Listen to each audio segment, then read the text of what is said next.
ઓમ ઓમ સહનાવતુ સહનૌ ભુનક્તુ સહ વીર્યંકરવાવહૈ તેજસ્વિનાવધીતમસ્તુ મા વિદ્વિષાવહૈ. ઓમ શાંતિ શાંતિ શાંતિ. ઓમ ભદ્રં કર્ણૈઃ શૃણુયામ દેવાः ભદ્રં પશ્યેમાક્ષભિર્યજત્રાः स्थिरैरङ्गैः तुष्टवांगस्तनूभिः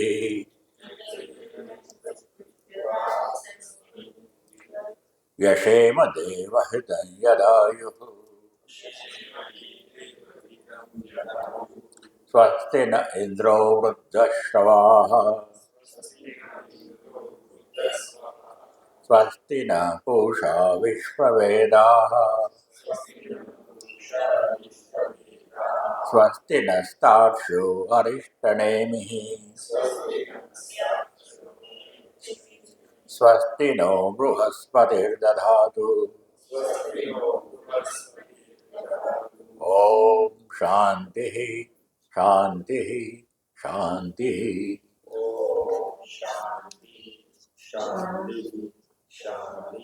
भावा भाव पदातीतं भावा भावात्मकं च यत् तद्वन्दे भावनातीतं स्वात्मभूतं परं महः.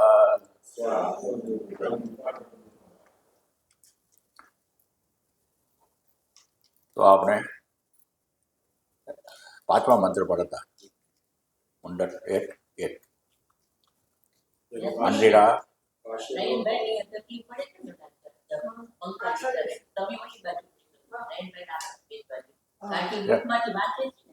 એમને ટેકો ફરતું દેખાય પંચાણ લીધે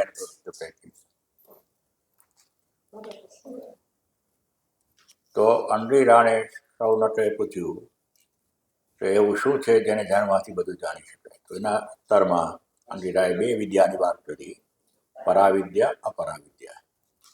હવે પરા અને અપરાવિદ્યા એટલે શું એનું એ પાંચમા મંત્રમાં કહ્યું. તત્ર પરારુદ્વેદઃ યજુર્વેદઃ સામવેદઃ અથર્વવેદઃ શિક્ષાકલ્પઃ વ્યાકરણં નિરુક્તં છંદઃ જ્યોતિષમ ઇતિ અથ પરા યયા તત અક્ષરમ અધિગમ્યતે. અપરાવિદ્યામાં એમને ઋગ્વેદ યજુર્વેદ સામવેદ અથર્વવેદ શિક્ષા મંત્રોચ્ચારણનું વિદ્યાનું શાસ્ત્ર, કલ્પ યજ્ઞવિધિનું શાસ્ત્ર, વ્યાકરણ નિરુક્તમ શબ્દની વ્યુત્પત્તિનું શાસ્ત્ર, છંદ જ્યોતિષ આ બધું લીધું. અને પરાવિદ્યામાં એ વિદ્યા જેના દ્વારા અક્ષરમ અધિગમ્યતે, જેના દ્વારા અક્ષરને પ્રાપ્ત કરી શકાય, અક્ષર પાસે જઈ શકાય, અક્ષરને મેળવી શકાય,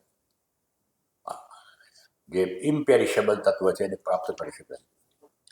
તો ભાષ્ય કહે છે તત્ર કા અપરા ઇતિ ઉચ્યતે ઋગ્વેદઃ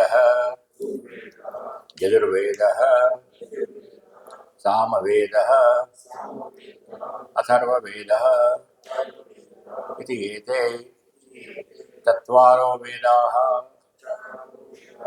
શિક્ષાકલ્પઃ વ્યાકરણં નિરુક્તં છંદઃ જ્યોતિષમ ઇતિ અંગાની ષડેષા અપરાવિદ્યા. તત્ર કા અપરા ઇતિ ઉચ્યતે. હવે અપરા એટલે શું એ કહે છે. ઋગ્વેદ યજુર્વેદ સામવેદ અથર્વવેદ એ 4 વેદો અને 3 અને 6 અંગો વેદોના શિક્ષા એટલે કે મંત્રોચ્ચારનું શાસ્ત્ર, કલ્પ એટલે કે યજ્ઞવિધિનું શાસ્ત્ર, વ્યાકરણ ગ્રામર, નિરોક્તમ શબ્દની વ્યુત્પત્તિનું શાસ્ત્ર, છંદ કેવી રીતે ગાયત્રી છંદ ને એ બધા એવી રચના જેના દ્વારા એક લય ઊભો થાય, અને જ્યોતિષ એટલે કોસ્મોસની વિશેનું શાસ્ત્ર. આ બધા અંગો છે, 6 વેદોના અંગો છે. એ બધા જ અપરાવિદ્યા એવું કહ્યું. તો પરાવિદ્યા શું? અથ ઇદાનીમ યમ પરાવિદ્યા ઉચ્યતે યયા તત્વક્ષ્યમાન વિશેષણમ અક્ષરમ અધિગમ્યતે પ્રાપ્યતે અધિપૂર્વસ્ય ગમેઃ પ્રાયશઃ પ્રાપ્તિ અર્થત્વાत् ન ચ પરપ્રાપ્તેઃ અવનમ અર્થસ્ય ભેદ અસ્તિ અવિદ્યાયા અપાય એવ હિ પરપ્રાપ્તિ ન અર્થાંતરમ અથ ઇદાનીમ યમ પરાવિદ્યા ઉચ્યતે. હવે આ પરાવિદ્યાની વાત કરવામાં આવે છે. જયા તદ્વક્ષ્યમાણ વિશેષણ, જેને માટે પછી છઠ્ઠા મંત્રમાં વિશેષણ આપવામાં આવશે. આ પરાવિદ્યા જ્યારે જાણવાનું તત્વ શું છે હવે પછીના મંત્રમાં. યત અદ્રેશ્યમ, જે પાનું ફેરવું દર્શાશે.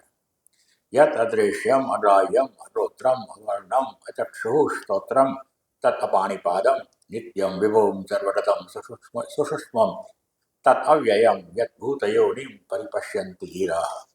એ આટલા વિશેષણો જે આપ્યા, એ વિશેષણો દ્વારા જે પરમ તત્વ પ્રાપ્ત થાય છે તે અક્ષરમ, એ અધિગમ્યતે પ્રાપ્યતે. અધિપૂર્વસ્ય ગમેઃ પ્રાયશઃ પ્રાપ્તિ અર્થત્વાत्. અધિ અને ગમ બે સાથે વપરાય ત્યારે એ પ્રાપ્તિના અર્થમાં વપરાય. પ્રાપ્તિ થઈ, પ્રાપ્તિ થશે. આ કોની પ્રાપ્તિ થશે? પરમ તત્વની. અક્ષરમ, અક્ષરમ કેવું? તો કે આ જેને આ છઠ્ઠા મંત્રમાં જેને વિશેષણ આપ્યા તે વિશેષણ હોવું પરમ અક્ષર તત્વ. અદ્રેશ્યમ અગ્રાહ્યમ અગોત્રમ અવર્ણમ અચક્ષુ સ્તોત્રમ અપાણિપાદમ નિત્યમ વિભુમ સર્વગતમ સુષુષ્મમ અવ્યયમ યદ્ભૂતયોનિ. એ પ્રાપ્ત થશે. ન ચ પરપ્રાપ્તે અવનમ અર્થસ્ય ભેદ અસ્તિ. આ પરમની પ્રાપ્તિ અને પરમાત્માનું જ્ઞાન, અવર્તમ અર્થ. એ પરમાત્માનું જ્ઞાન અને પરમાત્માની પ્રાપ્તિ, એમાં ભેદ નથી. જેવું જ્ઞાન થયું એવી પ્રાપ્તિ થઈ. એ પ્રાપ્તસ્ય પ્રાપ્તિ છે, જે છે એની પ્રાપ્તિ થઈ. ચશ્મા આપણે કપા પર ચડાવી દીધા હોય પછી આખા ઘરમાં શોધીએ અને બધા આપણી પર હસે પણ કે નહીં. અને પછી શોધતા શોધતા હરીશ પાસે જઈએ અને ખબર પડે ત્યારે પ્રાપ્તસ્ય પ્રાપ્તિ થાય. હતા જ એમયા. એવી રીતે આપણું સ્વરૂપ અક્ષરમ અવ્યયમ, એ આપણને ખરેખર આપણા અનુભવમાં નથી આવતું, ખબર નથી પડતી આપણને છે. હા, એવું. અથવા તો પેલો હાર પહેર્યો હોય એને અંદર ઘૂસી ગયો હોય, દેખાય નહીં પોતાના ગળામાં હોય તો, અને ટેન્શન થઈ જાય. અનેક પ્રકારના એવા દ્રષ્ટાંતો. પણ એ બધા દ્વારા પ્રાપ્તસ્ય પ્રાપ્તિ માટે પર પ્રાપ્તે હે અને અવનમ અર્થસ્ય. એને જાણવું અને પ્રાપ્ત કરવું બે એક. પોતે મનુષ્ય છે એ ગધેડો હતો એ માનતો હતો, એ જાણ્યું, અને મનુષ્ય તો પ્રાપ્ત થયું, બે સાથે થયું. ગધેડાનું અસ્તિત્વ થયું અને મનુષ્યનું અસ્તિત્વ શરૂ થયું, જાણે એટલે. પણ મનુષ્ય જતો એટલે પ્રાપ્તસ્ય પ્રાપ્તિ. સમજ્યો એટલે મળ્યું. ન ભેદ અસ્તિ. અવિદ્યાયા અપાય એવ હિ. અવિદ્યા, અપાય એટલે એનો નાશ. અવિદ્યાનો નાશ એ જ પરમની પ્રાપ્તિ. અસ્પષ્ટતાનો નાશ, પોતાના સ્વરૂપ વિશે ભ્રાંતિનો નાશ, ઉપાધિ સાથેના તાદાત્મ્યનો નાશ, એ પ્રાપ્તિ. ન અર્થાંતરમ, બીજો કોઈ એનો બીજો અર્થ નથી થતો. પરમની પ્રાપ્તિ એટલે અવિદ્યાનો નાશ, એટલું જ. પછી એની સામે શંકા આવી. નનો ઋગ્વેદાદિ બાહ્યા તર્હિ સા કથમ પરાવિદ્યા સ્યાત મોક્ષ સાધનમ ચ યા વેદ બાહ્યાઃ સ્મૃતયઃ યાશ્ચ કાશ્ચ રુદ્રષ્ટયઃ સર્વાઃ તા નિષ્ફલાઃ પ્રેત્યતમોનિષ્ઠાઃ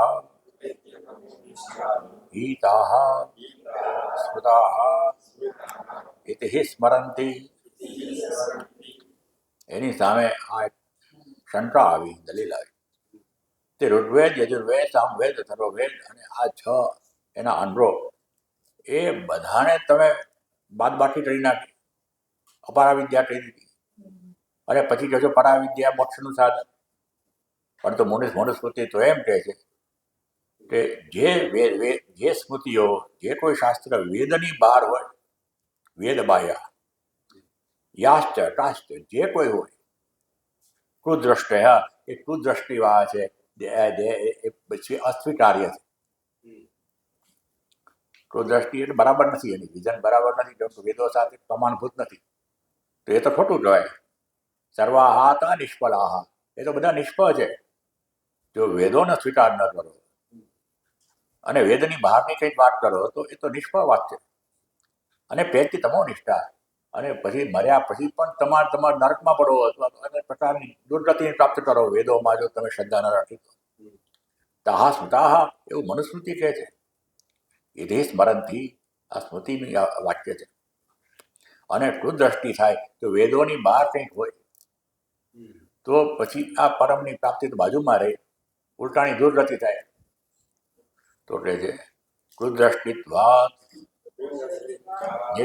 નિષ્ફલત્વાત અનાદેયા સ્યાત.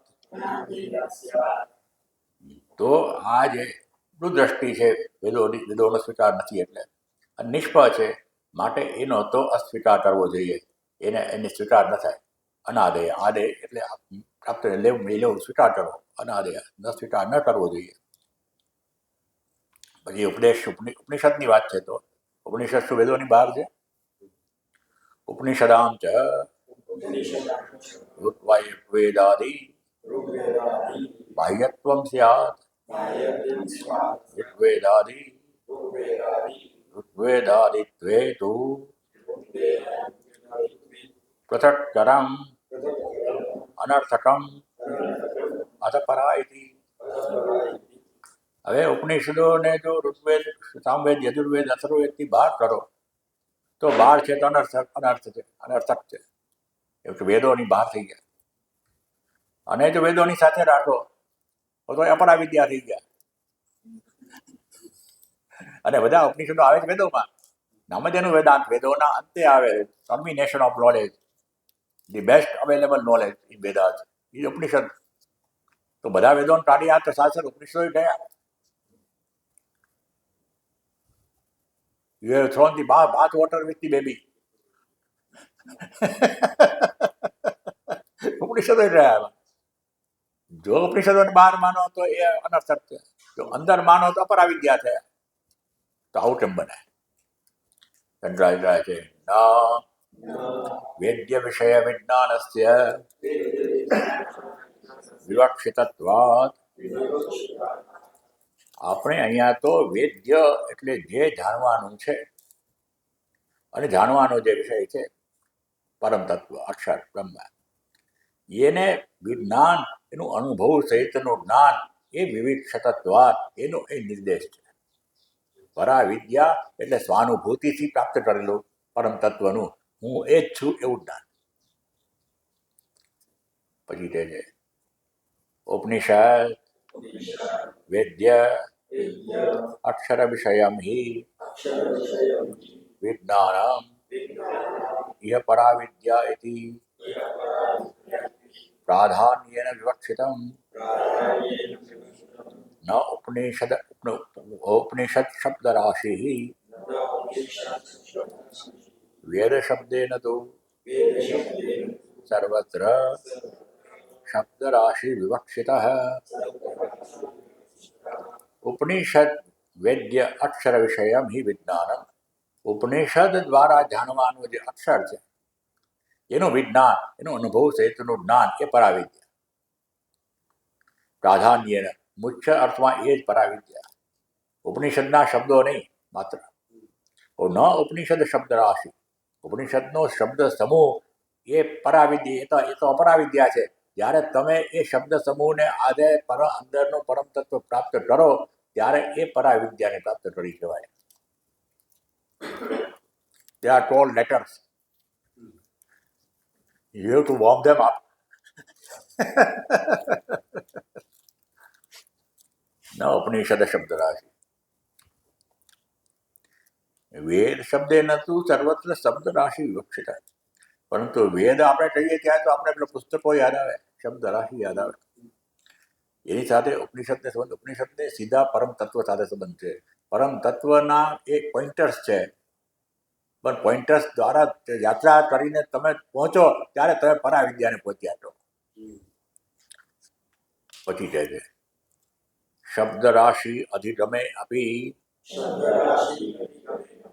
યત્નાંતરમ અંતરે ગુર્વભીરમણાદિ લક્ષણમ વૈરાગ્યમ ચ ન અક્ષર અધિગમઃ સંભવતિ ઇતિ પૃથક્કરણમ બ્રહ્મ વિદ્યાયાઃ પરાવિદ્યા ઇતિ કથનમ ચ ઇતિ શબ્દ રાશિ અધિગમે અપી. આ ઉપનિષદના અર્થો બરાબર સમજી લીધા, સંધિ છૂટી પાડી દીધી, ભાષ્યને બરાબર બૌદ્ધિક રીતે આપણી અંદર ઉતારી દીધું. જરાટી અસ્પષ્ટતા રહીની ઇન્ટેલેક્ટ લેવલ પર, પણ જ્યાં પૂરું નથી થતું એ કહે છે શબ્દ રાશિ અધિગમે આપી. બરાબર સમજી ગયા છતાં પણ યત્ન અંતરેના, જો પછી એને માટે ફોલોઅપ ન કર્યો, યત્ન અંતરમ પછીનું ફોલોઅપ, એવું ફોલોઅપ ગુરુઅભિગમન આદિ લક્ષણમ વૈરાગ્યમ છે. વૈરાગ્ય જોવાનો હોય, વિવેક ચૂડામણી યાદ કરવી પડે. વિવેક દ્વારા ઉત્પન્ન થયેલો વૈરાગ્ય, સત અસત વિવેક, નિત્ય અનિત્ય વસ્તુ વિવેક, આત્મ અનાત્મ વિવેક, એના દ્વારા જે અનાત્મ છે, જે અસત છે, જે અનિત્ય છે, એને માટે વૈરાગ્ય આવે સમજપૂર્વકનો. અને વૈરાગ્ય આવે એટલે પેલો હવે પછીનો મંત્ર આવશે એમાં અકૃત જે છે કૃત દ્વારા પ્રાપ્ત ન થાય, કૃત દ્વારા પ્રાપ્ત ન થાય, કર્મ દ્વારા પ્રાપ્ત ન થાય એવું છે. અને એવી રીતે પછી એ બ્રાહ્મણ સત્વશીલ પુરુષ ગુરુ એવું અભિગત છે. ગુરુ રમનાતિ લક્ષણમ, ગુરુ પાસે જવું જોઈએ. આદિ શબ્દ વાપર્યો, એવી ગુરુ બતાવવા માટે માત્ર શીખવાડે. શ્રવણની પછી should be followed up with Manan, it should be followed up with નિધિધ્યાસનમ, followed up સમાધિ, એ બધું તમારે પોતે કરવાનું માટે આદિ લક્ષણમ. પણ એ શ્રવણ વિના થાય નહીં. શ્રવણ બેઝિક છે કેમ કે તો તમારી બરાબર સ્પષ્ટતા ઘૂંટાય અંદર, પછી એના ઉપર તમારે બધું આગળનું કામ તમારે કરવાનું. હે બે વસ્તુ આમ સેપરેટ છે, એક છે નોલેજ ગેધરિંગ, હા, અને બીજું છે ટ્રાન્સફોર્મેશન. ટ્રાન્સફોર્મેશન. શ્રવણાત શતગુણમ મનન, મનનાદપી લક્ષગુણમ નિધિધ્યાસમ અનંતમ નિર્વિકલ્પટમ.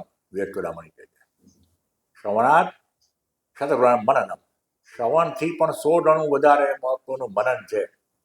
માત્ર સાંભળ્યું અને જો પછી જો એના વિશે ચિંતન ન કર્યું, અંદરના એના વિશેની શંકાઓ દૂર ન કરી, એને વિશે સત્સંગ કરીને બરાબર આપણા વિરુદ્ધના ભાવોને દૂર ન કર્યા, એ કર્યા પછી પણ એને ધ્યાનમાં બેસીને એને અનુભૂતિમાં લાવવાનો પ્રયત્ન ન કર્યો, અને એ પ્રયત્ન અનુભૂતિમાં લાવવાનો પ્રયત્ન કર્યો અને ધ્યાને થયું છતાં પણ જ્યાં સુધી નિર્વિકલ્પ સમાધિ સુધી ન પહોંચ્યા ત્યાં સુધી યાત્રા અધૂરી. અને નિર્વિકલ્પ સમાધિ દ્વારા પણ સહજ સમાધિ. એ રમણને લીધે આપણે બહુ સ્પષ્ટ થયું. એ ચોરામણીમાં છે જ, પણ રમણ મહર્ષિ મેડ ઇટ વેરી ક્લિયર. ઋષિ પરંપરાનું મહત્વ છે કે અમુક જે કન્ફ્યુઝન રહી ગયું હોય એ દૂર કરી નાખે.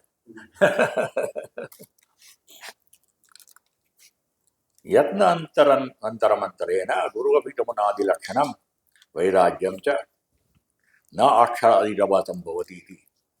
અક્ષરને પ્રાપ્ત ન થાય ત્યાં સુધી આ બધા વૈરાગ્ય આવે નહીં, ગુરુ રમન થાય નહીં, શ્રવણ મનન નિધિધ્યાસન સમાધિ સુધી પહોંચે નહીં ત્યાં સુધી. માટે એટલે આ બધું ત્યાં સુધી કાળા અક્ષર એટલે અક્ષર બરાબર જ થયું જ્યાં સુધી એ પ્રાપ્ત ન કરે ત્યાં સુધી અપરામાંથી પરાવ પરા પર જવાનું. વિદ્યાયા પરવિદ્યાય પરા વિદ્યા ઇતિ કથનમ ચેતી સમજેતી. માટે એને પરા વિદ્યા કહી. આપણે પરંપરા છે, વેદાંતિ પરંપરામાં તો બધી છે, પણ દક્ષિણમાં વધારે જમુટ દિવસે આ પુસ્તકોનું પૂજન થાય, સરસ્વતી પૂજન. એમાં આપણે જે કંઈ સ્વાધ્યાયના પુસ્તકો હોય બધા બંડલ કરીને મૂકીએ. એના ઉપર પછી બધી મંત્રોચ્ચાર થાય ને વિધિ થાય ને આરતી થાય ને એક ભાવ ઊભો થાય કે આ વિજ્ઞાન આપણી સામે છે. તો રમણ મહર્ષિ હતા ત્યારે એ હોલમાં આ રીતે પુસ્તકોનું બધું પૂજન થયું. પછી મુરુડવાળા આવ્યા અને પ્રણામ કરીને પછી મંદ હસવા માંડ્યા. રમણ કે હસવું છે ને આવે હે ગુરુ ગણના આવે એટલે આખા દિવસ હા. એને પેલું શું કહેવાય, લિઝાર્ડ આસન કરતા. કેમ કે પછી ઊભા થવાનું ભૂલી જાય. રમણ મહર્ષિ પૂછે એટલે માથું ઊંચું કરે અને જવાબ આપે, ભૂલી જાય કે હું અત્યારે આ પોઝિશનમાં છું. એ ઊભા થવાની રાહ ન જોઈએ, રમણ પૂછ્યું એટલે ત્યારે જવાબ. એટલે એને વિશે 5-7 મિનિટ ડાયલોગ ચાલે આમ માથું કરે. એટલે લોકો ભટકાઈમાં લિઝાર્ડ આસન કરે. પણ હસ્યા એટલે રમણ પેટને વાંચો તો છે ને આ વિશેષ પૂજા થઈ છે તો કે આમાં જે કંઈ છે એનો નિચોડ તો અહીં બેઠો છે. અને લોકો આની પૂજા કરી. એવા પણ ખ્યાલ પેલા જે ઇંગ્લિશ પિક્ચરો જોયા હોય માર્શલ આર્ટ એનું આખું એવોલ્યુશન સ્પિરિચ્યુઆલિટી થી હા તો એનું એન્ટર ધ ડ્રેગન બ્રુસલી નું હા એમાં એનો એક શિષ્ય એટલે એમ કે છે કે તું કિક મી તો એ આમ હાથ રાખે છે તો એ હાથ સુધી એને પગ પહોંચતો નથી. એટલે પછી બ્રુસલી કે છે સમજાવો કેવી રીતે you are not actually focusing on the target. પછી એમ કે છે કે it is like this finger pointing towards the moon. If you focus on this finger, you will lose the heavenly glory of the moon.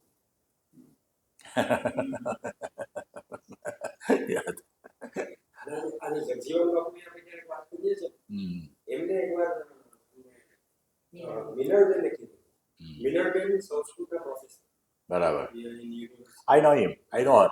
અહીંયા બે 3 વખત આવ્યા છે. તો એકવાર એ બે વખત કરતા એકવાર ત્યાં લેક્ચર આવે પછી પાછા 2 દિવસ રજા પડે તો દોડતા આવે અને બાપુ પાસે જગજીવન બાપુ પાસે બેસતા. એક દિવસ આવીને એમને કીધું કે હવે મને હું કંટાળી ગઈ છું કે આ બધું શું કરવું છું. ત્યારે એમ નહીં કે આ જે પુસ્તકોના ચોપડાઓ છે એને નાખો દરિયામાં. જેમ કે રમણ મહર્ષિ જો કે એમને તો અલગ રીતે કર્યું કે બધાને કપડાને બધું કાઢીને ઓલા ટેન્કમાં નાખી દીધું. એમ કે આ છોડો અને બેસી જાઓ ધૂની ધકાવીને. બરાબર. એક રામકૃષ્ણ દેવની કથા છે, વાર્તા છે, તો કહી છે મેં કોઈ વખત. એક ભાગવતના પંડિત હતા અને એક રાજાએ એને ભાગવત શીખવવા માટે રાખ્યા. એટલે રોજ આવીને ભાગવત શીખવાડે. એ ભાગવતનો શીખવાની પૂરું થાય ત્યારે ટીચરને અમુક ટેવ હોય અમુક રીતે બોલવાની. એટલે પૂછે સમજ્યા, એમ પૂછવાની ટેવ એને. રાજા સમજ્યા? રાજા કે પેલા તમે સમજો. પંડિતને બહુ લાગી આવે આટલું સરસ મેં ભાષ્ય સાથે સમજાયું, શ્રીધર ભાષ્ય સાથે. રાજા આવું કહે છે, પણ રાજાને શું કહેવાય, પાછા પોથી બાંધીને ચાલતા થાય. 2-3 દિવસ તો યાદ રાખે ને આવું નથી પૂછવાનું. પાછું પૂછાઈ જાય, રાજા સમજ્યા? રાજા કે તમે પેલા સમજો. પછી તે સાધન ભજન કરતા હતા પંડિત, એટલે એટલા ઘરની બહાર નીકળી ગયા. બાજુમાં છોકરો રમતો હતો, એને બોલાવી કીધું રાજાની પાસે જઈ કહેજે પંડિત આજે ભાગવત સમજાવવા નહીં આવે. પંડિત સમજ્યા.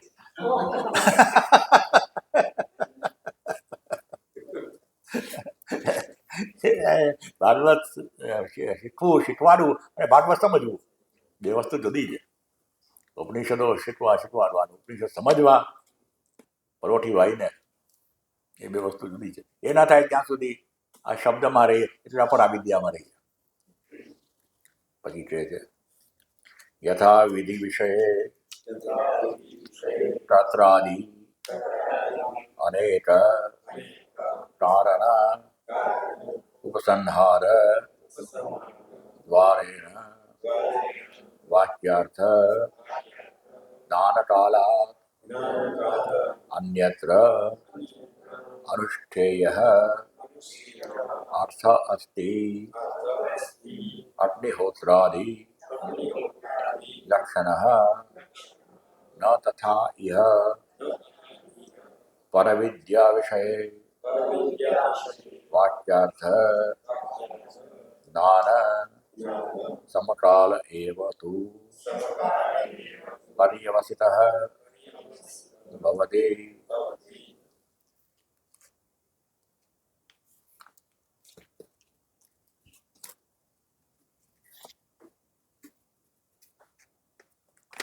જેમ રમણ મહર્ષિ ડિસેમ્બર મહિનાના કેલેન્ડરમાં વાક્ય છે. हाँ once you realize the self, there is no coming back. જેમ કે આપણે એટલે એનો મને અર્થી સમજાવો કે ભાઈ જેમ આપણે સ્વિમિંગ શીખવું હોય તો એને ગમે એટલું સાયન્સ શીખીએ, આપણે વાંચીએ કે ભાઈ પાણીમાં પડીને આમ કરાવવા માટે આમ શરીરને આવી રીતે હેન્ડલ કરવાનું, એ એક વસ્તુ થઈ નોલેજ. પણ જેવા તમે શીખી લો પાણીમાં, પછી તમે જીવનભર ગમે ત્યારે 25 વર્ષ આપણે પાણીમાં ન પડ્યા હોય, 26મા વર્ષે પણ પડીએ તો ઓટોમેટિક તમે પાણી ઉપર તરતા થઈ જાય. એટલે યુ ડોન્ટ અનલર્ન એવું કંઈ કરતો છો. હા, પણ એમાં વચ્ચેના 25 વર્ષ તમે તરવા સિવાય ઘણું કર્યું. અહીંયા કશું ન કરે. એટલે you go back. Not coming back means he doesn't start from that position thereafter. બરાબર. That situation remains forever. And if he conducts himself from that status, he will not come down. He will He will stay there only. Staying there only, he will conduct other things. He will not come back to the mundane level thereafter.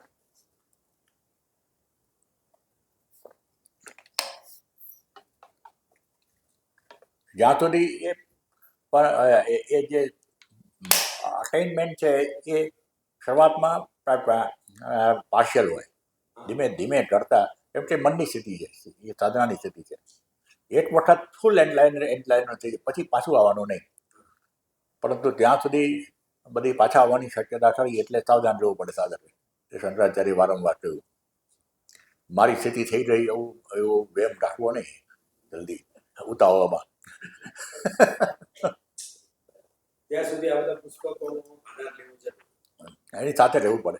કેમ કે જો આપણે શાસ્ત્ર ચિંતન નહીં થાય તો સંસાર ચિંતન તૈયાર જ છે કંઈક બીજું ખાલી જગ્યા પૂરવા માટે.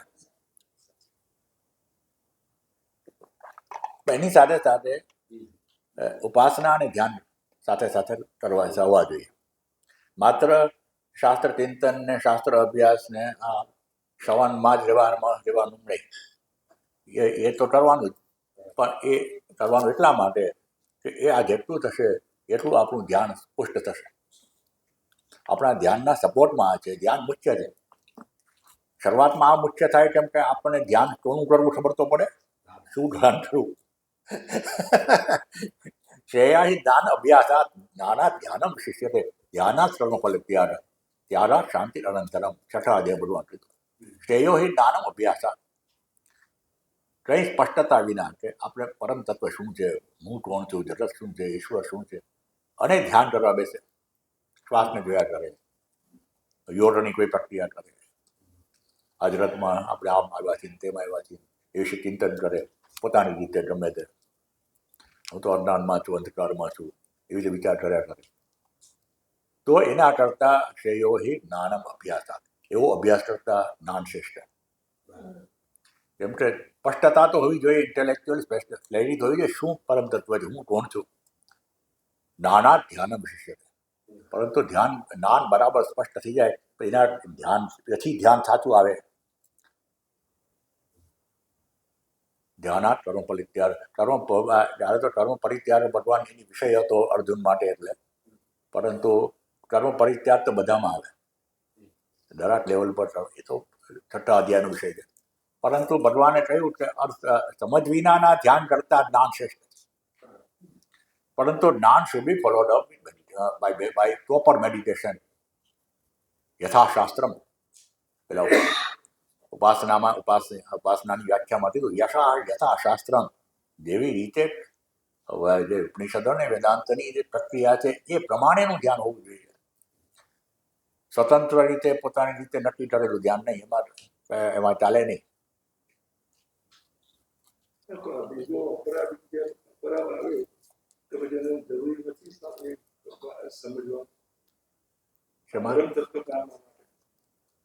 અપરામાં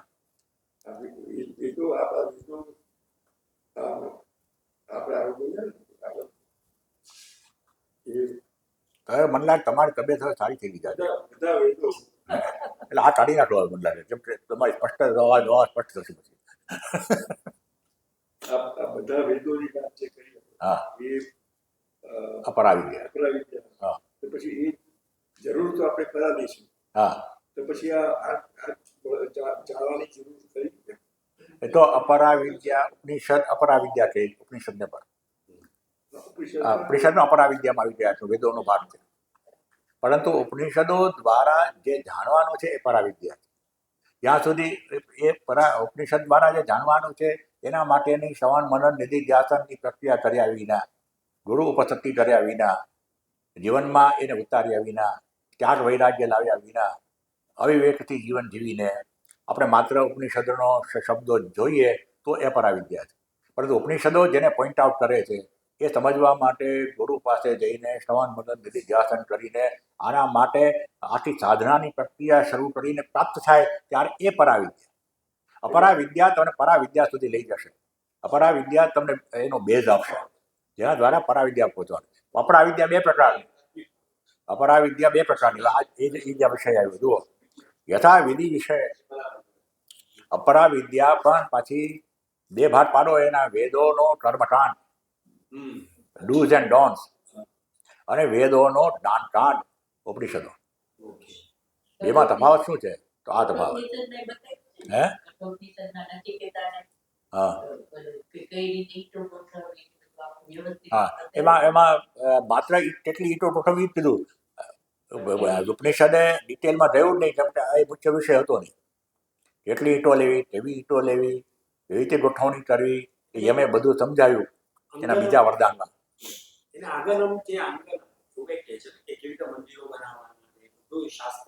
શાસ્ત્ર બહુ સ્પષ્ટ છે. એ આ બધા વેદાંતમાં બધું આવે આ બધું. અને આપણું જે પેલો માતૃભૂતેશ્વર મંદિર બન્યું એ એકદમ વિધિ પ્રમાણે પેલા કોઈ મોટા પંડિત આવ્યા તેના માટે જાણકાર. એટલે યથા વિધિ વિષય. અપરાવિદ્યાના બે ભાગ પાડવા પડે. યથા વિધિ વિષયે કર્ત્ર આદિ અનેક કારક ઉપસંહાર દ્વારેન.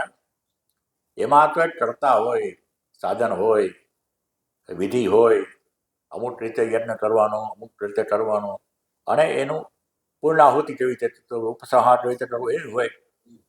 એવું વાક્યાર્થ ડૂઝ એન્ડ ડોન્સ, કર્મકાંડ આવી રીતે કરવાનું. એ પછી આમાં યજ્ઞ પણ આવે, એમાં સર્જરી કેવી રીતે કરવી એ પણ આવે, મકાન કેવી રીતે બનાવવું એ પણ આવે, એન્જિનિયરિંગમાં કેવી રીતે ડિઝાઇન કરવી એ પણ આવે. એ બધું શિક્ષા પછી વાક્યાર્થ જ્ઞાન કાલાત, એના પછી સમજ્યા પછી અન્યત્ર અનુષ્ઠેય અર્થ અસ્તિ. પછી તમારે એ કરવું પડે બીજું. અને એ કેવું હોય? વૈવિધ્યને સ્વીકારીને ડ્યુઆલિટીને સ્વીકારીને થતું. એટલે ડૉક્ટર બિચારો ટાઈમ અનુભવી ડૉક્ટર હોય એને વિશે પૂછો તો કહે છે પ્રેક્ટિસ કરે છે, શું કરે? પ્રેક્ટિસ કરે છે.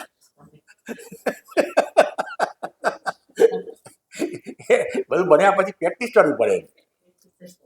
બીજા માટે નથી કરતા પણ એ જ થાય છે. પ્રેક્ટિસ કરવી પડે અને પાછી પ્રેક્ટિસમાં અપડેટ રહેવું પડે. લેટેસ્ટ કંપનીનો શું આવ્યો, લેટેસ્ટ ફલાનું શું આવ્યું, જાણવું પડે પાછું બધું.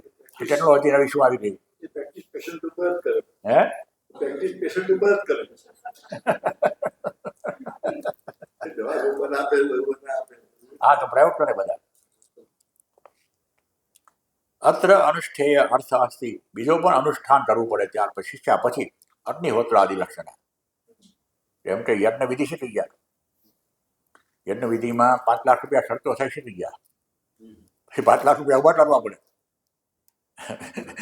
5 બ્રાહ્મણોને બોલાવવા પડે અને યજ્ઞની ક્યાં કરવું વિધિ નક્કી કરવી પડે અને યજ્ઞ વેદી બનાવવી પડે અને આ ઇન્વિટેશન આપવા પડે અને પછી ઇન્વિટેશન આપો એટલે ભોજનની વ્યવસ્થા કરવી પડે, દક્ષિણાની વ્યવસ્થા કરવી પડે. આ ચોપડીમાં શીખી ગયા પછી કેટલું બધું કરવું પડે. છોટે અગ્નિહોત્રાદિ લક્ષણ તથા ન તથા આ ઉપનિષદની વિદ્યા છે એ પરવિદ્યા વિષય છે, ભલે અપરા છે પણ એનો વિષય છે પરમ તત્વ. પરવિદ્યા વિષય વાક્યાર્થ જ્ઞાન સમકાલ એવ. જેવો તમે ઉપનિષદ વાક્યને બરાબર મહાવાક્યને ત્યારે સમજી લીધું તો પછી એવ પર્યવસિતો ભવતી, ત્યાં પૂરું થયું. એટલે આ બધું વાંચવાની ત્યાં સુધી જરૂર છે જ્યાં સુધી મન પરિપક્વ. મન પરિપક્વ થઈને આને આત્મસાત ન કરી લે.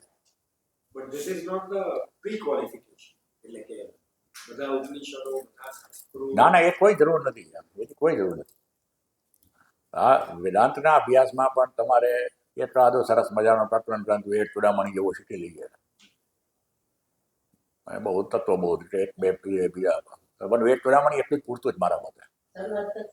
અને પછી બે ત્રણ સરસ મજાના ઉપનિષદો શીખી લઈએ ભાષ્ય સાથે, અને પછી થોડું બ્રહ્મસૂત્ર જોઈ લઈએ, 4 સૂત્ર, જેથી એના.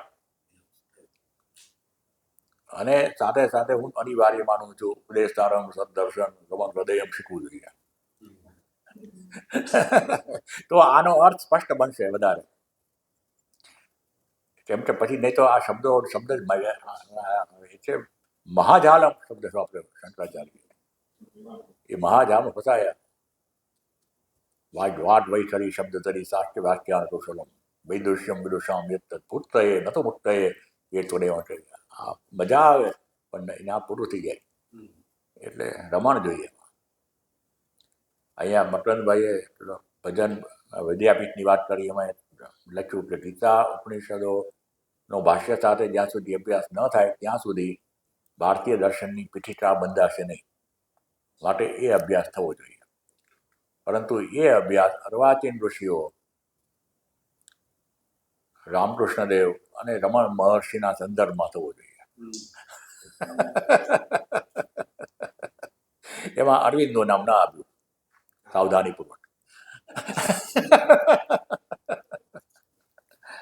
અગ્નિહોત્રા તથા વાક્ય જ્ઞાન સમકાળ એવા. પછી વાક્યાર્થનું જ્ઞાન આપણને નથી થતું એટલા માટે આપણે અભ્યાસ કરીએ છીએ. આપણે ભીંજાયેલી દિવાસાઈ છીએ એટલે. સુખદેવ જીવાને માત્ર એક વખત કહ્યું જ પતી ગયું, આપણને ન પતે. પેલાને એક વખત કીધું તો ચંપલ ચોર છો પતી ગયું. બ્રહ્મ ગમે તેટલી વખત કહ્યું 10 વર્ષથી પણ ના પતે. એટલે પાછો શરૂ થાય. એટલા માટે શિવોહમ કહીને શંકરાચાર્ય બનાવવું પડ્યું. આપણે જીવોહમ જ છે મનમાં. શું કામ બોલવું પડે આ નથી ને આ નથી ને આ નથી ને શું કામ પોતાને એડજસ્ટ કરવા પડે? કેમ કે એ જ માનીએ છીએ આપણે. કેવલ શબ્દ પ્રકાશિત અર્થ જ્ઞાન માત્ર નિષ્ઠા વ્યતિરિક્ત અભાવાત. કેવલ શબ્દ પ્રકાશિત અર્થ, શબ્દ દ્વારા જે અર્થ પ્રકાશિત થાય છે એનો જ્ઞાન માત્ર નિષ્ઠા, એમાં જ માત્ર નિષ્ઠા, એને એમાં કમિટમેન્ટ થઈ જાય ટોટલ, એનાથી વિશેષ વ્યતિરિક્ત અભાવાત, એનાથી વિશેષ કશું કરવાનું નથી. તસ્માત ઇહ પરામ વિદ્યામ સવિશેષેણ અક્ષરેણ વિશિનષ્ટિ યત તત અદૃશ્યમ ઇત્યાદિના. તસ્માત માટે અહીંયા પરાવિદ્યા વિશેષણો સાથે અક્ષરેણ વિશિનષ્ટિ એ અક્ષરને હવે અનેક પ્રકારના વિશેષણો દ્વારા અહીંયા દર્શાવવામાં આવશે ઉપનિષદ દ્વારા. યદ અદૃશ્યમ ઇત્યાદિના. વક્ષ્યમાણમ બુદ્ધૌ સંનૃત્ય સિદ્ધવત પરામ દૃશ્યતે યત તત ઇતિ. જો આને આપણે બરાબર બુદ્ધિમાં બેસાડી શકીએ. વક્ષ્યમાણમ એટલે છે બુદ્ધૌ સંનૃત્ય, એ બુદ્ધિમાં બરાબર એનો સંગ્રહ કરી દઈએ અને સિદ્ધવત પરામ દૃશ્યતે, તો જાણે કે આ વાક્યમાંથી વાક્ય દ્વારા થઈ જાય કે સિદ્ધ વસ્તુ થઈ જાય તમારી. આ કેમ કે આ તમારું પોતાનું સ્વરૂપ છે. સિદ્ધવત જાણે કે સિદ્ધ થઈ ગયું એવું પરામ દૃશ્યતે. જ્યારે તમે આને જુઓ ત્યારે ને ત્યારે યત તત એ રીતે ઉલ્લેખ કરે છે. યત તત અદૃશ્યમ અગ્રાહ્યમ અરોત્રમ અવર્ણમ અચક્ષુશ્રોત્રમ તત અપાણિપાદમ નિત્યમ વિભુમ સર્વગતમ સુસૂક્ષ્મમ તત અવ્યયમ યદ્ભૂતયોનિમ પરિપશ્યન્તિ ધીરાઃ. યત જે તત તે એવું છે. અદૃશ્યમ એટલે અદૃશ્ય. અગ્રાહ્ય એ ગ્રહણ ન કરી શકાય. અદૃશ્ય બધી સેન્સ ઓર્ગન્સ આવી ગયા. અગ્રાહ્ય બધી કર્મેન્દ્રિયો આવી ગઈ. અરોત્ર એનું કોઈ ગોત્ર નથી, એનું કોઈ ઉદ્ભવ સ્થાન નથી. અવર્ણ એનું કોઈ ચિહ્ન નથી. ચક્ષુશ્રોત્ર વગેરે રહિત. નિત્ય એટર્નલ. વિભુ એટલે કે એકદમ સર્વવ્યાપક અને સર્વપ્રથમ અને બધે જ પહોંચેલો. વિભુ એટલે વિવિધ રીતે થયેલા એવું પણ એક વર્ણન છે. એવું એનો અર્થ અહીંયા થતો નથી. વર્ણન ન થઈ શકે તો સર્વપ્રથમ સર્વમાં વ્યાપ્ત. સુસૂક્ષ્મમ સૂક્ષ્મમાં સૂક્ષ્મ. તત અવ્યયમ એ જે અવ્યય તત્વ છે જેનો ક્યાંય વ્યય ન થાય. યત તત યત ભૂતયોનિ, અને એ પ્રાણી માત્ર એમાંથી ઉત્પન્ન થયા એવી રીતે ધીરાહ પરિપશ્યંતિ. પંડિતો એવી રીતે બરાબર સરસ રીતે જુએ છે. તો ભાષ્ય કહે છે પરમ તત્વની કોઈ વ્યાખ્યા નથી. એ નેટેશનમાં થાય. નથી એક અદ્રશ્યમ અવ્યવહાર્યમ અલક્ષણમ વ્યપદેશ્યમ એકાત્મ પ્રત્યસારમ પ્રપંચોપશમમ શાંતમ શિવમ અદ્વૈતમ. વિશેષણોથી જ શાંતમ શિવમ કરું ત્યાં નેટેશન નથી.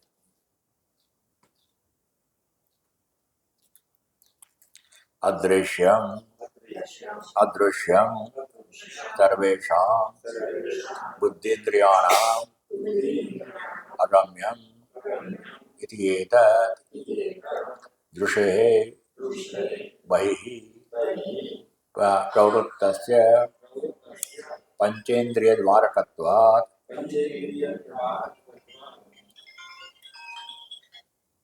સાયલન્ટ મોટર દો. અદૃશ્યમ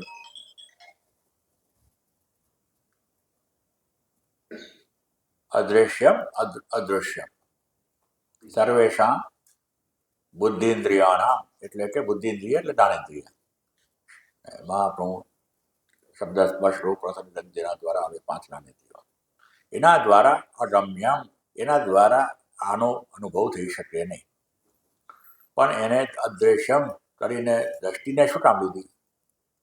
શંકરાચાર્ય બહુ સરસ રીતે દૃશ્ય બહિ પ્રવૃત્તસ્ય પંચેન્દ્રિય દ્વારકત્વ.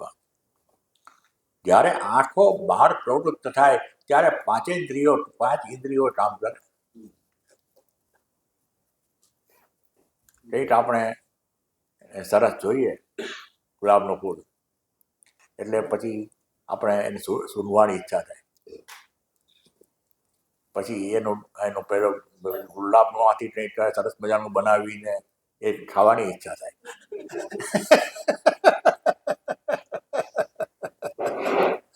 પછી ગુલાબ વિશે એની કોઈ કવિતા સાંભળવાની ઈચ્છા થાય. આઠ બધા વિષયો નક્કી કરે. બીજું બધું શું એવું બજારનું છે. આપણે મીઠાઈની દુકાનમાં જઈને 5 મીઠાઈઓ જોઈએ, એમાંથી આઠ જોતા એની સાથે પેલું બધું કામ કરવા માંડે.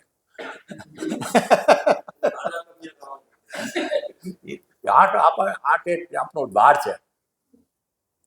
આઠ અને ટાણ આમ તો બે મુખ્ય દ્વાર છે આપણો મુખ્ય. પણ આઠ ટાણથી પણ વિશેષ. ટાણ ન હોય તો કદાચ ચાલે, પણ 8 ન હોય તો બહુ મુશ્કેલ પડે માણસને. એમ કે ત્યાં સોલ્વ થઈ જાય ખબર ન પડે. તો કે દૃશ્ય બહિ પ્રવૃત્તસ્ય પંચેન્દ્રિય દ્વાર થતા. 5 ઇન્દ્રિયો જે પ્રવૃત્ત થાય, આ દ્રષ્ટિને આધારે પ્રવૃત્ત થાય. કર્મેન્દ્રિય આવી જાય આમ તો. પછી પણ અહીંયા જ્ઞાનેન્દ્રિયો લીધી કેમ કે જ્ઞાનેન્દ્રિય વિશે છે. પછી કર્મેન્દ્રિયો આવી. અગ્રાયમ કર્મેન્દ્રિય અવિષયમ અગ્રાયમ એટલે પકડી ન શકાય, એટલે એના તરફ ચાલી પણ ન શકાય, એના વિશે વાત પણ ન થઈ શકાય. એ બધું આવી ગયું એમાં. કર્મેન્દ્રિય વિષય અરોત્રમ અન્વય મૂલમ ઇતિ અનર્થાંતરમ અરોત્રમ અનન્વયમ ઇત્યર્થઃ. અરોત્રમ ગોત્રમ અન્વયો મૂલમ ઇતિ અનઅર્થ અંતરમ. આનો અર્થ ગોત્રનો એવો લેવાનો છે, એમાં કોઈ અન્વય નથી. અન્વય એટલે અનુસ્યુત કંઈક હોય, જેની સાથે જોડાયેલું હોય એવું કશું નથી. આપણું ડીએનએ ઉપરથી આપણને ખબર પડી જાય કે આપણે પણ શેમાંથી આવ્યા. આનું ડીએનએ ન મળે. અને આ ગોત્રમ અન્વય મૂલમ, એનું મૂળ ક્યાંક મૂળ હોવું જોઈએ. મૂળ હોય એમાંથી વૃક્ષ થાય, તો આને કોઈ મૂળ જ નથી, નિર્મૂળ છે. એટલે સ્વતંત્ર છે. એને મૂળની જરૂર નથી. મૂળને કંઈક બીજ જોઈએ પાછું. ત્યાં પ્રશ્નો ઉપરથી આપણે ખ્યાલ આવે કે બધા પ્રશ્નો 5 ઇન્દ્રિયોને પકડીને થાય છે. Domain of the mind in the space end time. હા, બધા સવાલો એની અંદર છે. બરાબર. એટલે એને નેગ્લેક્ટ કરવા જ પડે, જેથી આપણે એમાં ગૂંચવાઈ ન જઈએ. એને સ્વીકારીને ચાલે જઈએ આગળ. એનો અસ્વીકાર કરવાનો ટોટલી. ગોત્રમ અન્વય મૂલમ ઇતિ અનર્થ અંતરમ અરોત્રમ અનન્વયમ ઇતિ અર્થ. નહીં તસ્ય મૂલમ અસ્તિ યેન અન્વિતમ સ્યાત. એની પાસે કોઈ મૂળ નથી, જે મૂળના આધારે એ નક્કી થાય. આંબાનું વૃક્ષ હોય તો એવી રોટલીના આધારે નક્કી થાય કે આંબાનું વૃક્ષ થશે, આ જાંબુનું વૃક્ષ થશે. આનું મૂળ જ નથી, નિર્મૂલ છે, નિરાધાર છે. એને કોઈ આધાર નથી. એ બધાનો આધાર છે. અનાશ્રિત શબ્દ આપ્યો. એને કોઈ આગો આશ્રય નથી. પછી વર્ણ્યંત ઇતિ વર્ણ દ્રવ્ય ધર્મા સ્થૂલત્વ આદય શુક્લત્વ આદય અવિદ્યમાન વર્ણાયસ્ય તત અવર્ણમ અક્ષરમ.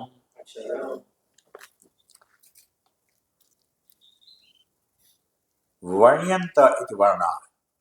વર્ણ નથી એટલો અર્થ એમ કે એનું કોઈ રીતે કોઈ સંદર્ભમાં વર્ણન થઈ શકે નહીં. વર્ણન કઈ રીતે થાય? આ જાડો છે, પાતળો છે, પણ આ જાડો પાતળો એવું કહી શકાય નહીં. એમ કે જે અનંત તત્વ છે એને જાડું પાતળું ક્યાંથી હોય? રંગ પણ ન હોય. શુક્લત્વ આદય હવા એટલે બધા રંગો એના આધારે છે. એ તો કોઈ રંગ નથી એની પાસે. રંગ માટે કોઈ અધિષ્ઠાન જોઈએ. એ કોઈ રંગ નથી. શુક્લત્વ આદય એટલે આવી રીતે વર્ણવી શકાય. કાવો છે, ધોવો છે, લીલો છે, પીળો છે, શું હતા અને જાડો છે, પાતો છે, આ બધું જાડું પાતાપણું ને લીલા પીળાપણું જે જુએ છે એ દ્રષ્ટા પ્રોપર. અચક્ષુ શ્રોત્રમ ચક્ષુ ચ શ્રોત્રમ ચ નામ રૂપ વિષય કરણે સર્વજંતુના તે અવિદ્યમાને યસ્ય તત અચક્ષુઃ શ્રોત્રમ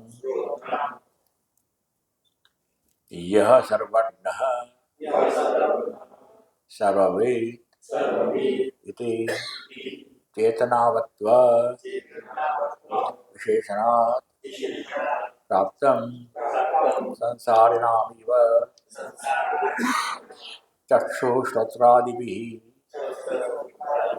करणैः अर्थसाधकत्वं तत् इह अचक्षुः श्रोत्रमिति वार्यते. पश्यत्य चक्षुः स शृणोत्यकर्णः इत्यादि दर्शनात्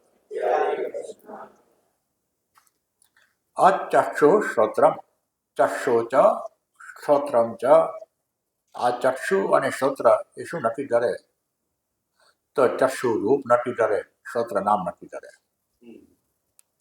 નામ રૂપ વિષય કારણે આના એક કારણ છે, એના સાધન છે. નામ અને રૂપને ઓબ્જેક્ટિફાઈ કરવા માટે ચક્ષુ છે એ રૂપને જુએ, ફોર્મને જુએ.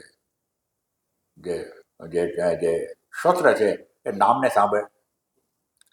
આ હાથી છે એટલે આપણને ચક્ષુ હાથી જોયે ને પછી પેલો કોઈ ટેટાનું નામ હાથી એટલે સાંભળે પછી નક્કી કરે આને હાથી કહેવાય. આ પ્રકાર રૂપને નામ અને રૂપ. સર્વ જંતુ નામ એ બધા પ્રાણીઓના નામ અને રૂપનું નિસાધક સંબંધ હોય છે.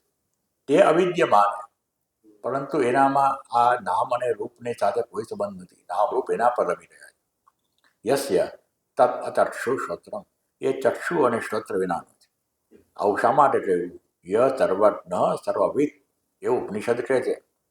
એ બધાને જાણનારો છે અને સર્વવિદ વિશેષપૂર્વક જાણવાનો છે.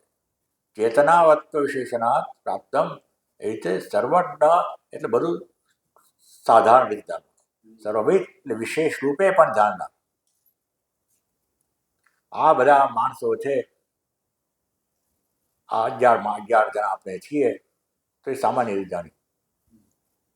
પણ એમાં આ બળદેવભાઈ છે, આ ગોરધનભાઈ છે, વિશેષ રૂપે જાણ્યું. એ રીતે એ સર્વજ્ઞ પણ છે, સર્વવિદ પણ છે. વિષય સામાન્ય રીતે જ્ઞાન પણ છે અને ડિટેલનું જ્ઞાન પણ છે. આ છે એવું ચેતનાવત્વ વિશેષણાત, કેમ કે ચેતન સ્વરૂપ છે, કોન્શિયસનેસ છે, જેનામાં આ બધું પ્રકાશે છે. માટે આપણને એમ લાય કે જો એ બધું જવે છે, બધું જાણે છે, બધું સાંભળે છે, તો પછી આપણી જેમ એને કાન નાખવા જોઈએ ને. આંખને બધું સંસારી નામ આ સંસારમાં આપણને જેવી રીતે ચક્ષુ શ્રોત્રાદિવી કર્ણૈ અર્થ સાધકત્વ, કાન અને નાક ને એના દ્વારા, આંખ ને એના દ્વારા આપણને અર્થ ખબર પડે છે કે આના નામ, આનું નામ ને આની આપણું જ્ઞાન બધું પ્રાપ્ત થાય છે. તદ ઇહ અચક્ષુ શ્રોત્રમિતિ વાર્યતે, એનું નિવારણ કર્યું. એ ભલે સર્વવિદ હોય, સર્વજ્ઞ હોય, એનો અર્થ એમ નહીં કે આની આંખો વાવો છે, કાન વાવો છે. એમને એમ બધું જુએ છે, એમને એમ બધું સાંભળે છે, એને લીધે બધું સંભાળે છે, એ લીધે બધું જોવાય. તદ ઇહ અચક્ષુ શ્રોત્રમિતિ વાર્યતે. પશ્યતિ અચક્ષુ, એ ચક્ષુ વિના જુએ છે. શ્વેતાતર સ શૃણોતિ, એ સાંભળે છે. અટાણ કાન વિના સાંભળે છે.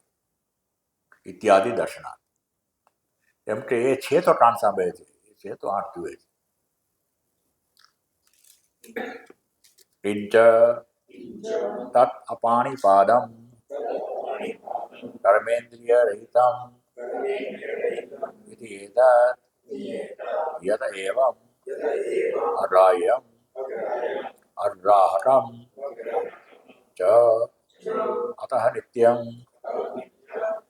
अविनाशी विभो विविधं ब्रह्मादि स्थावर अंत प्राणिभेदैः भवति इति विभो किम च तत् अपाणिपादम ये પાણી એટલે હાથ અને પાદ એટલે પગ એ હાથપટ વિનાનો છે કર્મેન્દ્રિય હિતમ કર્મેન્દ્રિયો પણ એનામાં નથી યથા એવમ આવું છે માટે અગ્રાહ્યમ એને ગ્રહણ કરી શકાય નહીં અગ્રાહ્યમ અગ્રાહતમ ચ એને ગ્રહણ પણ નહીં શકાય એ કોઈને ગ્રહણ કરે પણ નહીં કેમ કે એનામાં બધું રમી રહ્યું અતઃ નિત્યમ માટે નિત્ય છે જો એ અવયવો સાથે ન હોત તો અવયવ હંમેશા ક્ષીણ થાય અને એ ક્ષીણ થાય એટલે પેલો ક્ષીણ થાય એ અવયવ રહિત હોવાથી નિરવયવ હોવાથી એનામાં કોઈ ક્ષયને સ્થાન નથી માટે નિત્યમ અવિનાશી અને વિભો વિવિધમ બ્રહ્માથી માંડીને બ્રહ્મ આદિ એટલે બ્રહ્મ વગેરેની બ્રહ્મથી માંડીને સ્થાવર સુધી વૃક્ષ વગેરેથી માંડીને બધા પ્રાણીઓ રૂપે જે વ્યાપી રહ્યો છે આ વિશ્વમાં એ વિભો ઇતિ ઓમ પૂર્ણમદ પૂર્ણમિદં પૂર્ણાત પૂર્ણમુદચ્યતે પૂર્ણસ્ય પૂર્ણમાદાય પૂર્ણમેવાવશિષ્યતે ઓમ શાંતિ શાંતિ શાંતિ હરિ ઓમ શ્રી ગુરુભ્યો નમઃ હરિ ઓમ